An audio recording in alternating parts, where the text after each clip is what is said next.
জামাত আসলেও দেখবেন ক্ষমতা, এনসিপি আসলেও দেখবেন ক্ষমতায় এই 2 নম্বর লোকদের ভালো অবস্থা থাকে। কিন্তু অপরাধের মাত্রা দিনের পর দিন বাড়তেছে, দিনের পর দিন এমন ভাবে বাড়তেছে, ফেরাউনের মতন বাড়তেছে।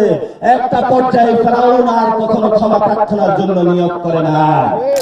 ওসি সাহেবকে বলে, আওয়ামী লীগের একটা সন্ত্রাসী পাইছি, খুন করেছে বাচ্চাদেরকে, একটু থ্রেট দিয়েছি, আমাকে 5 লাখ টাকা দিয়েছে, চলেন আমরা 2 জনে মিলে দফারফা করে তাকে ছেড়ে দেই। নির্বাচন আসলে এই মা বোনদের কাছে তারা নতুন করে একটা টুপি পরে উপস্থিত হয়। আপনাদের ঘরে সবার কাছে ঘর ঝাড়ু দেন, ঝাড়ু প্রস্তুত রাখবেন। বলেছ বাংলাদেশে সংস্কার বাস্তবায়ন করবা, বলেছ হলো আবু সাঈদের বিচার করবা, ইলেকশনের পরে গাদ্দারি করেছ, গাদ্দারদের জন্য ঝাড়ু ছাড়া আর তোমাদের জন্য আমাদের কোনো কিছু নাই। আমরা এখনো বলি সময় আছে, যদি জনগণের কাছে গিয়ে ক্ষমা প্রার্থনা করেন। এই ধরনের উশৃঙ্খল ছিল শেখ হাসিনা, এই ধরনের উশৃঙ্খলই ছিল আওয়ামী লীগ। বাচ্চা ছেলেদেরকে খুন করেছে, কোন অনুশোচনা নাই তাদেরকে, তাদেরই পথ ধরে ব্যবসায়ীকে নিঃস্ব করে দিয়েছে, স্কুলগুলোকে ভেঙে দিয়েছে, মসজিদ কমিটি দখল করেছে। কোন অনুশোচনা নাই তাদের মাঝে যে জনগণকে একটু গিয়ে বলবো যে আগের যে খাসলত আছে, খাসলতের কারণে অনেক ভুল করে ফেলেছি, আমাকে ভাই মাফ করে দেন, এগুলো করব না। প্রধানমন্ত্রী তারেক রহমান জনগণের সামনে এসে টিভিতে বলবে, আমি যে শহীদ জিয়ার রক্ত এটা আমি ভুলে গিয়েছিলাম, ভারতের সাথে হাত মিলিয়েছি, সংস্কার ভুলে গিয়েছিলাম, আমার এখন বোধোদয় হয়েছে, আপনাদের কাছে এসেছি, আপনাদের কাছে ক্ষমা চাই, আমি সংস্কার বাস্তবায়ন করব, বাংলাদেশের আজাদির জন্য লড়ব। তাহলে আমরা একটু ভেবে দেখতাম। কিন্তু অপরাধের মাত্রা দিনের পর দিন বাড়তেছে, দিনের পর দিন এমন ভাবে বাড়তেছে, ফেরাউনের মতন বাড়তেছে। একটা পর্যায়ে ফেরাউন আর কখনো ক্ষমা প্রার্থনার জন্য নিয়োগ করে না।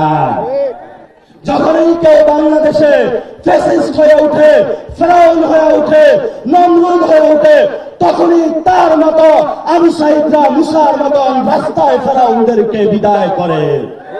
এটাই হলো বাংলাদেশ। এজন্য আমরা আপনাদেরকে বলবো, আমরা তারা বাংলাদেশের ভালো মানুষ তাদেরকে চিনে গিয়েছি। এই 2 নাম্বার যে বাটপার যে লোকগুলা, এগুলার দেখি বিএনপি আসলো অবস্থা ভালো থাকে, আওয়ামী লীগ আসলো ভালো, জামাত আসলো দেখবেন ক্ষমতা, এনসিপি আসলো দেখবেন ক্ষমতায় এই 2 নাম্বার লোকদের ভালো অবস্থা থাকে। এদের কোনো পরিবর্তন হয় না, বুঝি না। এদেরকে হলো সব দল একসাথে ঐক্যবদ্ধভাবে মিলে এমন ধোলাই বাংলাদেশে দিতে হবে যাতে বাংলাদেশে 2 নাম্বার জগৎ শ্রেণীর আর কখনো আবির্ভাব না ঘটে। একজন আমাকে বলেছে যে কিছু তো মীর জাফরের বংশধর থাকবেই, কিছু তো হলো ব্রিটিশদের বংশধর থাকবেই। এই বংশধরকে যদি আমরা বিদায় না করতে পারি, তাহলে এখানে যারা তরুণ প্রজন্ম হতাশার মুখ নিয়ে দাঁড়িয়ে আছেন, রাতে বাবা ফোন দেয়, তুমি কোথায়? বলে বাবা আমি ঘরে আসতে পারছি না, আমার পকেটে টাকা নাই, একটা চাকরি নাই, লজ্জায় তোমার সামনে আমি মুখ দেখাইতে পারছি না। এই তরুণ ছাওয়ালদের কর্মসংস্থানের ব্যবস্থা তাহলে কারা করবে? আমি উত্তরবঙ্গে ঘুরে দেখেছি, বিশাল সম্ভাবনার জগৎ উত্তরবঙ্গে। কোন ফ্যাক্টরি নাই, কোন ভালো স্কুল নাই, কোন ভালো মেডিকেল নাই। তাহলে এরশাদ সাহেব গত 17 বছর উত্তরবঙ্গে কি করেছে? এখন তো নতুন করে একজন হয়েছে উত্তরবঙ্গের প্রধানমন্ত্রী, কিন্তু ভুলে গিয়েছে আপনাদের এই আসন ক্যান্সেল করে সে ঢাকায় পথ পাড়ি জমিয়েছে। যা আমি যে ভারতের সাথে হাত মিলিয়েছি, কখন যে আমার বগুড়াবাসী এসে চাপ করে ধরে যে আমরা বগুড়াবাসী বিএনপি হয়েছি। জিয়াউর রহমানকে দেখে তুমি জিয়াউর রহমানের পথ ভুলে কেন ভারতের কাছে গিয়েছ? এই জন্য হলো ঢাকা 17 আসনে পালিয়েছে। যখনই ব্রিটিশরা, জমিদাররা কৃষকদের উপর অত্যাচার করতে আসতো, কৃষকরা সবাই লাঠি নিয়ে প্রস্তুত হয়ে ওই নীলকর জমিদারদেরকে তারা বিদায় করত। কাউকে গুনার টাইম নাই, আমরা শুধু এক আল্লাহকে বিশ্বাস করি। বাংলাদেশে কোনো গুন্ডা পান্ডাকে আমরা ভয় পাই না।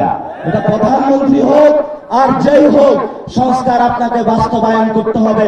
সংস্কার বাস্তবায়ন না করতে পারলে দেখবেন জনগণ ভারতের মতো পঙ্গপালের ন্যায় আবার সংসদ ভবনের দিকে যাচ্ছে। সেই দিন মোদির মতন পালাইতে হইবে। এই ধরনের প্রতিশ্রুতি, এই ধরনের বাস্তবায়ন, এই ধরনের জায়গা থেকে যদি আপনি সরে যান, তাহলে আমরাও চাই না মোদির মতন আপনি পার্লামেন্টের পিছন দিয়ে পালায় যান। এই জন্য সময় থাকতে সংস্কার করেন, বাংলাদেশের পক্ষে আসেন, শহীদ জিয়াউর রহমানের রক্তের পরিচয় দিন, বেগম খালেদা জিয়ার রক্তের পরিচয় দিন। এ আহ্বান জানিয়ে আমি আমার বক্তব্য শেষ করলাম।